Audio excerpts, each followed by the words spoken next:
to the iCloud. Yes, because we have those that follow us that are getting these recordings. And I had a lot of interest in this one. They said, hey, you make sure that you tag that one because this is a hot topic. I mean, it's been rolling. People have been in forbearance and they hadn't been paying student loans. And, we're coming around a corner where they're going to begin, getting this thing going. So we said, let's jump on here, get some people on here. Let's talk about it. Let's talk about college. Let's talk about student loan forgiveness. And again, these are micro sessions. So we're going to get in as much as we can today, but we're going to be on this topic, Ms. Demetrius, for the next few months, right? You want to tell the people what we're going to talk about the next few months? Sure. I think that we'll be covering exactly kind of what's going on right now with student loans, and then how do you approach paying off student loans, and probably, I'm not sure if this is the first one or not, but preventing getting into student loans and what you can do if you have someone that's going into college, not to take student loans. If you're in college, how to break that cycle and start paying as you go for college.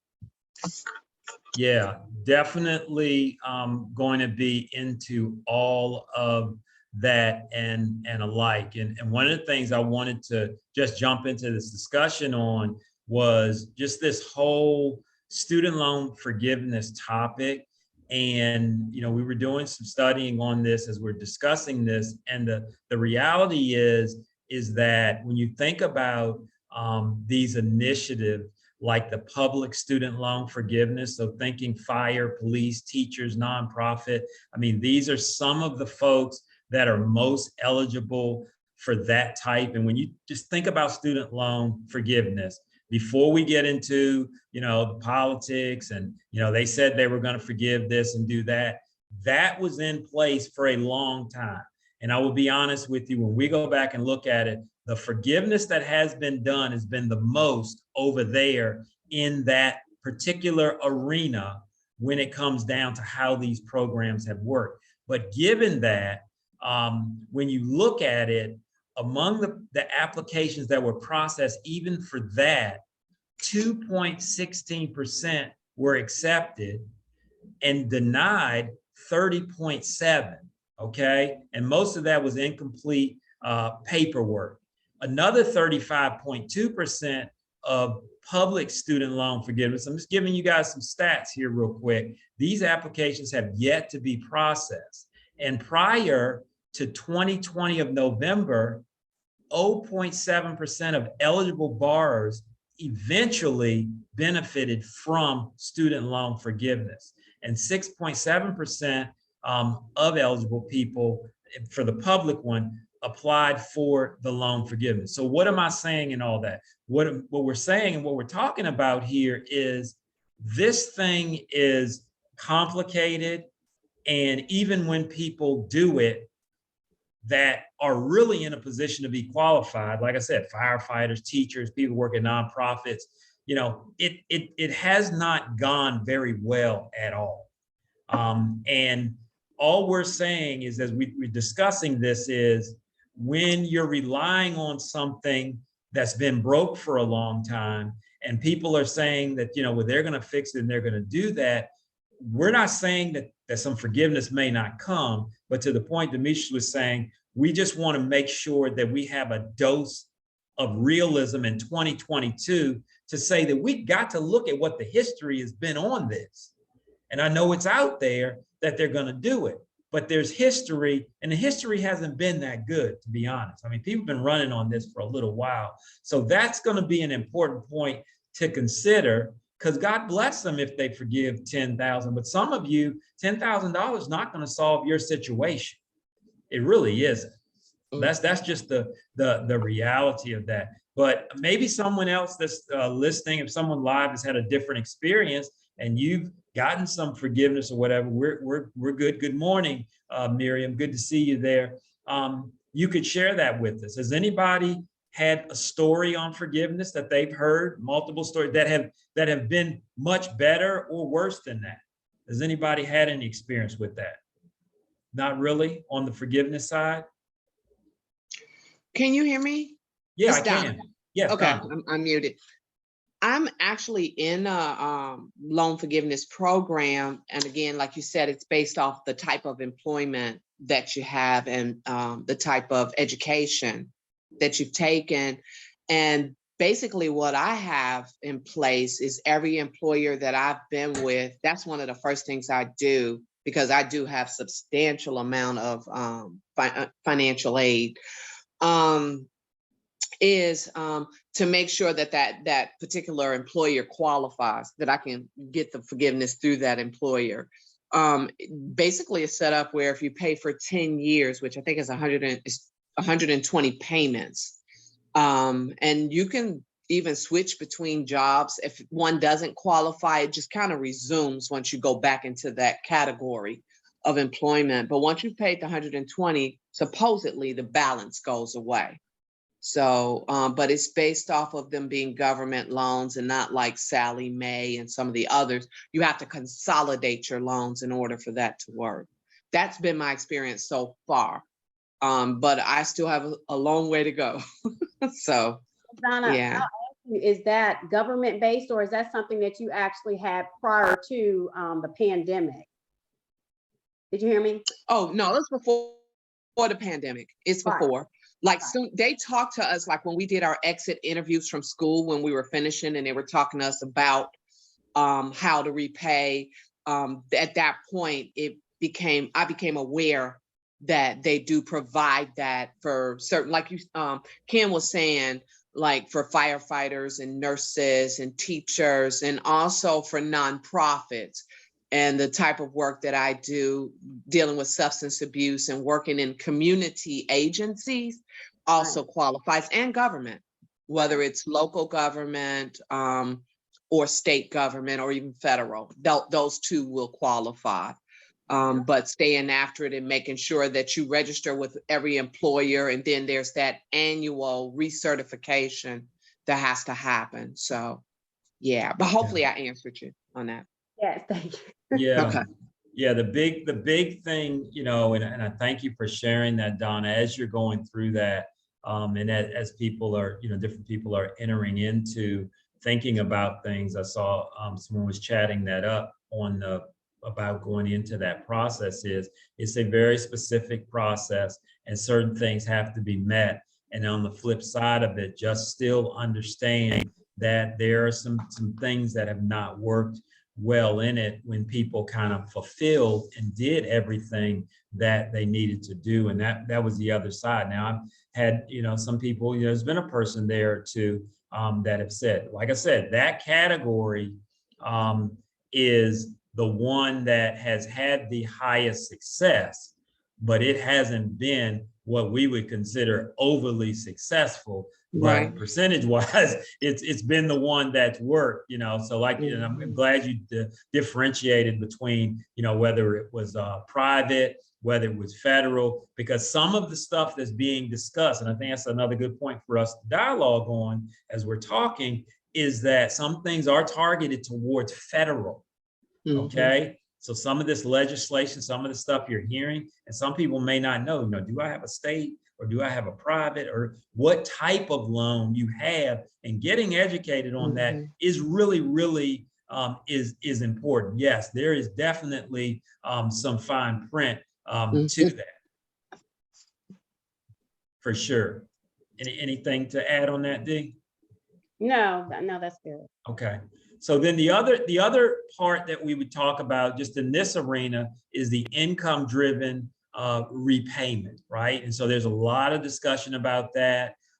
That's where if you make a certain income, that your payments are based on the income you bring home, and that you'll get loan forgiveness after 20 years or 25, that type of thing, depending on what plan you're on. Again, it's a long time. And I would tell you the statistics out there reveal that there are some reasons that you wouldn't be forgiven. And the fact of the matter is there's less of success in this particular area. And again, it feels good because, you know, well, my payment's low and that kind of thing. But guess what? Interest is still accruing.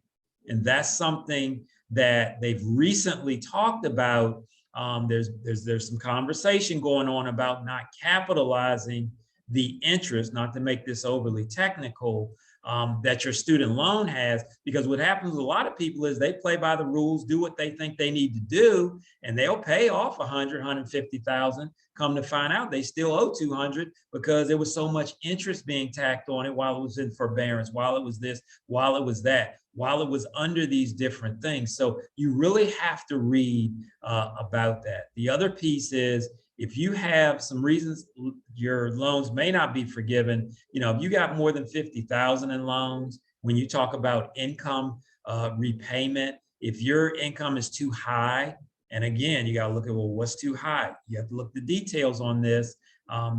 It may not be forgiven. And also, the fact of the matter is that, whether it's Biden or whoever, they can't cancel all of your student loans. And that's what we talked about. A lot of this falls into a federal type situation.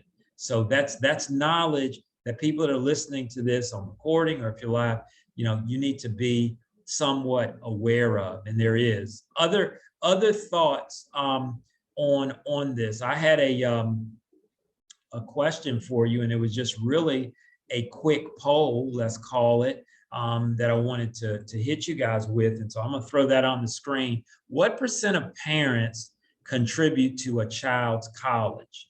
I'm going to kind of change gears a little bit. What % do you think? Do you think it's 95%? Do you think it's 75%? Maybe you think it's 65%, or maybe you think it's 85%. But I'm interested in hearing from you this morning. We're just taking a poll. If you're listening recording, shout us out on that and throw that up in the chat in your comment section. What percent? It's about 50% of you participated. I give you about another 5-10 seconds, and we're going to let that one go. But we're just asking, what % of parents contribute to a child's college? Okay. All right, we'll let that go here in a second. Yeah, 80%. That's a pretty good percentage. And so let's 5, 4, 3, 2, 1. We close that out. And so there are the results there. I showed to you on the screen. That is what folks thought in this group. In this group, 6 people thought generally it was 65%. One person said, wow, it's 95%.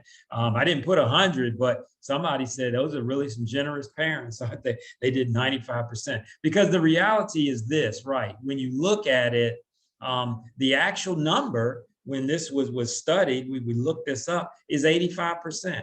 So 85% of parents you guys kind of trended a little bit lower, do contribute something. Now, I didn't say what something is. It'd be $100. It could be $10,000. But, when you think about this whole, well, I got to get loans forgiven. And a lot of people that are on this would say, if I'd have knew what I know now, right? How many of y'all say, if I'd have knew what I know now, what this was going to require, I did something different, right? So we got to talk about both sides of it, because while we're working on the forgiveness and that part, we also got to work on, because part of what's watching this, and we've got some younger viewers as well, is some kids that are in your shoes, maybe 15, 25 years ago, and they're hearing this conversation. And you say, ma'am, sir, what would you say to them? Talk to them a little bit about this process. What would you say to them? Your 20-year-old or 18-year-old version of yourself. Anybody? Okay, Donna, what would you say? Don't do it. Exactly what I was thinking, Donna. I have a little sister, and we just had this conversation last week. My little sister through Big Brother, Big Sister. And she's actually, as we speak, on her way to do a tour through the HBCUs in the state of North Carolina. And I went with her to the orientation meeting. And I just right out the gate told her, look, don't make the mistakes I made. Go enjoy yourself. Look at all the schools, what you want to do and all of that. But at the end of the day, when they start throwing you the fish line, about student loans and all that you can do and blah, blah, blah, don't fall for it. I just told her, to apply for, for grants and, to look for scholarship opportunities, but not to, and I even suggested I didn't know this either when I first started, and I'm an older graduate, but those first 2 years, if possible, do through a community college versus going in straight into a university and then transfer in. It'll save a whole lot of money that way as well. So I just had, that's coincidental that, you know, I just had that conversation with her. So, Yeah. but that's what I would say. Run, don't do it. Don't do it. Don't do it. Yeah, there's a lot of that. Others, you know, you can chat us up on that. Other thoughts around that, around, you know, your experience. So Miriam, she made a comment. You might want to read hers. Okay, so let's see in the chat there. Miriam said, I'm attempting to educate my niece right now, freshman year, wants to live on campus, very expensive, right? Don't you believe them? Same here. Okay, so she's kind of giving Donna a witness on that and saying, you know, don't believe everything that you hear. And it works both ways. You know, I know. Right. Go ahead, Miriam. See, when I was younger, like my niece's age and everything, you know, we don't listen. We just don't listen. And so, you know, she was pretty much in tears last week as we sat around the table trying to convince her, you know, at least try to right now live at home your first year because it's so expensive. You're not really understanding what you're signing up for. And her thing is living on her own. So I remember, you know, back then, the urge for freedom, the urge. So hopefully, you know, we could get it in. And I'm definitely wanting to play this. I wish I could have invited her. I believe this is something that she really could benefit from. But, you know, I'm going to piggyback off of you guys. I'm going to still keep attempting, you know, to at least plant the seed. Yeah, and it does take a village for people. I love what you said there, and that's, you know, why we do these Making Dollars Make Sense, because it's a community. And sometimes people like, you know, I can't be there, or I don't want to do that. And it takes a lot of voices. So we're just trying to facilitate people having this conversation of how we can live this debt-free life that we know, you know, we're wanting to pursue. And it's through taking the right actions, and it's through understanding, even if I'm sitting there with a whole bunch of debt and trying to shovel through and pay this stuff off, you know, looking at the realism of, you know, what are the things that I need to do at this point to just dig into this thing and knock it out and put myself in a better situation. And sometimes it's a tough fight, but you got to stay in a place that you can, you know, hear and know that it's something that you can do, because young people are impressionable, but, you know, you have to show them, you know, more than you tell them, you know, and sometimes we tell them a story, but we have to show as well and say, you know, the results of this have been this, to the point you made, Miriam. You know, there's some results that you have to say things maybe I couldn't do or that I could do because I chose something else. Because, you know, and we'll get more into this probably our next month, but even just to tee that up, Dee, those scholarships, they're not easy to go after, are they? No, I know a lot of times we throw that out, you know, go to scholarships.com. We've said that several times. There are a lot of scholarships out there, but it takes time. It takes time to look for them. It takes time to apply for them. It's just a process. It's bigger than kind of even what I thought of. As I stated, because we had talked about it so much, you know, scholarships, and there's so much money out there that goes wasted because nobody is really applying. And that's because it's work. So you really do have to set yourself up to say, this is almost like a PT, or you can treat it like a full-time job or whatever, to actually get it done and have success with it. But like you said, we'll get into that more, I guess, the next time. Yeah, it's a competitive process with that. But here's the thing, you know, if you are still, you know, working through some parts of school, because again, we've got some people that are following us, they're still doing some classes and doing things in school. Just because you're an older student does not mean that there's not still money out there for you in terms of whether it's a scholarship, whether it's in terms of, Donna mentioned something great. A lot of companies do tuition reimbursement, and a lot of them are getting into helping you, offering a benefit to pay your student loans.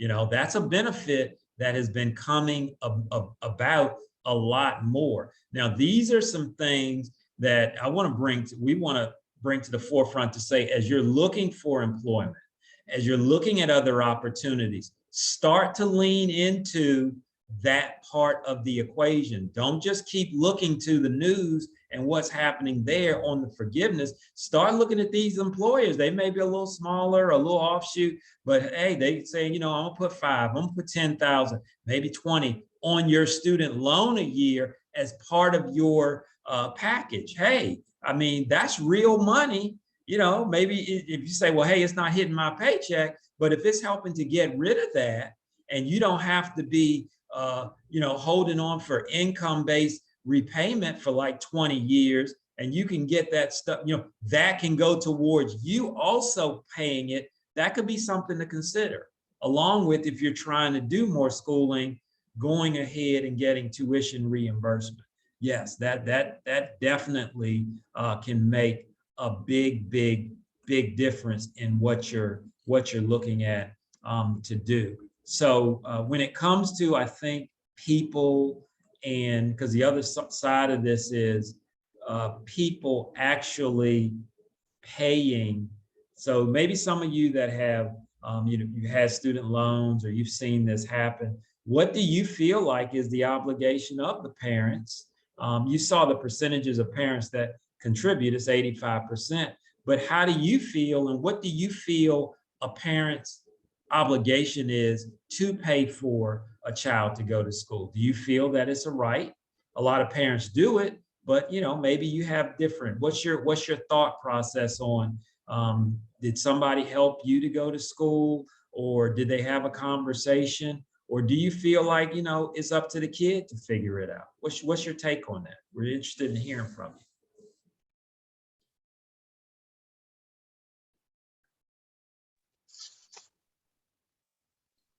If Anybody? nobody, I will. Okay. I think, I believe personally, if your finances are in a position where you can start very early putting money aside for them to go to school, that is the best gift you can give them, so that when they graduate, they don't graduate with all that debt from doing student loans. So I would say probably at least 50 to 75% of their college education, if you can put that much aside for them, would be just the best blessing ever.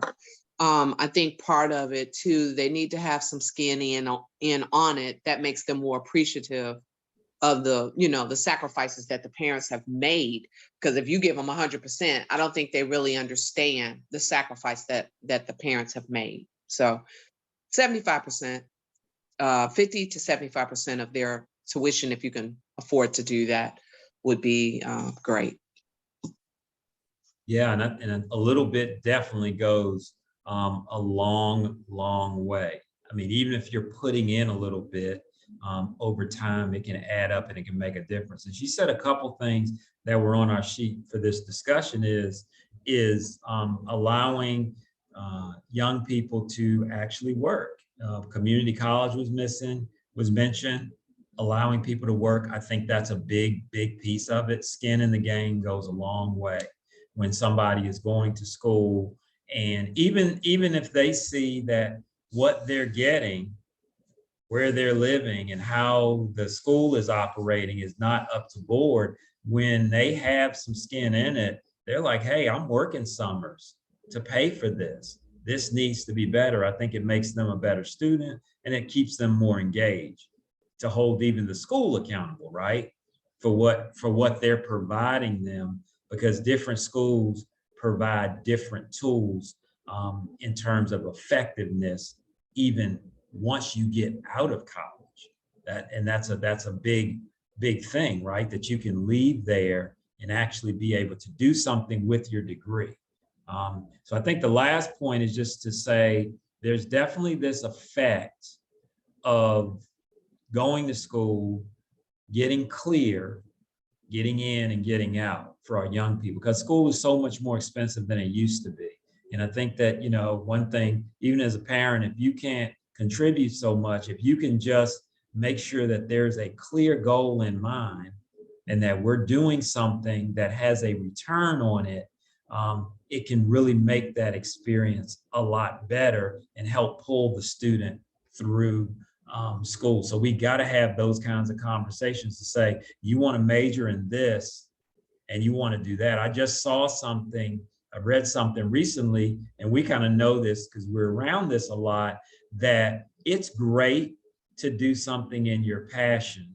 And I love that. And I think you need to try to find something like that. But for some people, and sometimes you can make more money doing something you're good at. Okay. And so I might love to do this certain thing, and it's my passion, because most of your passion type items are creative things. Sometimes they don't always pay the most.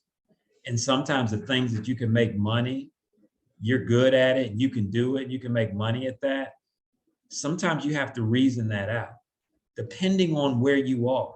And this whole student loan thing really starts to put you in a box. And those of you that know that, you have to do certain things to earn certain amounts of money, because you got to get this stuff out your life.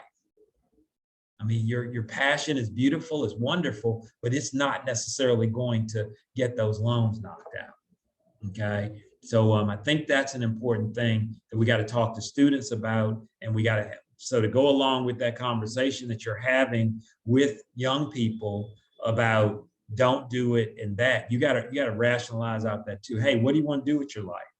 How do you want to do it with your life?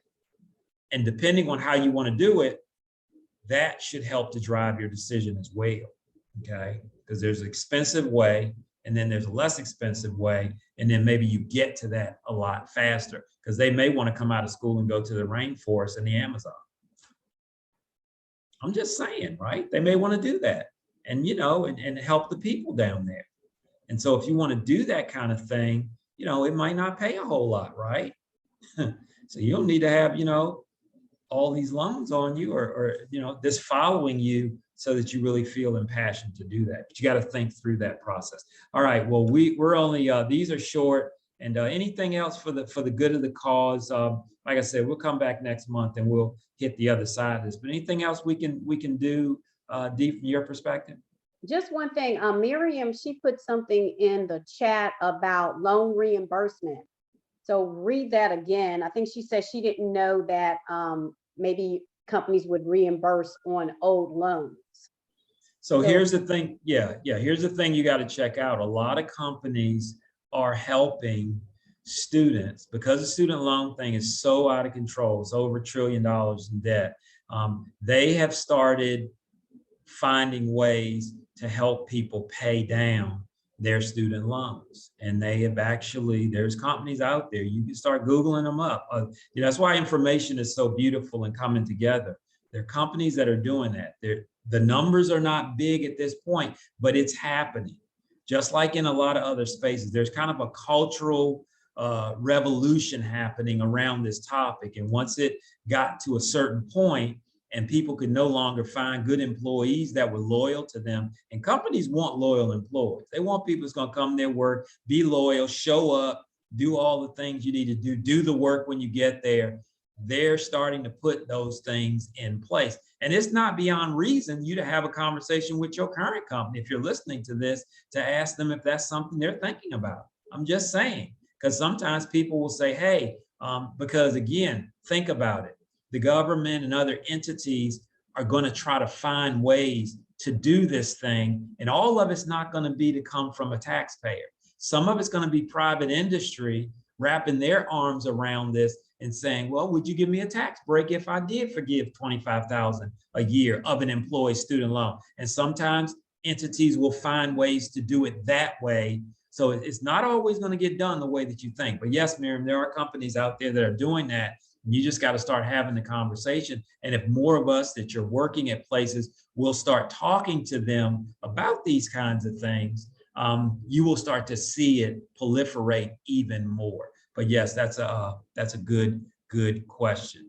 Well, look, kids, we've got to get going. Because like I said, some of y'all on your coffee break, on your lunch break, or whatever your break, but we do appreciate you hanging out with us just for a few minutes and sharing with us on another Making Dollars Make Sense. We'll be back in August, end of August, every fourth. We had a live meeting last time. For those of you that missed the farm, you missed it, but we'll get you next year on that one. But definitely no, thank you. And we appreciate you being there. And we see you next month. Making Dollars Make Sense. Have a good week, everybody. Thank you, Bye, guys.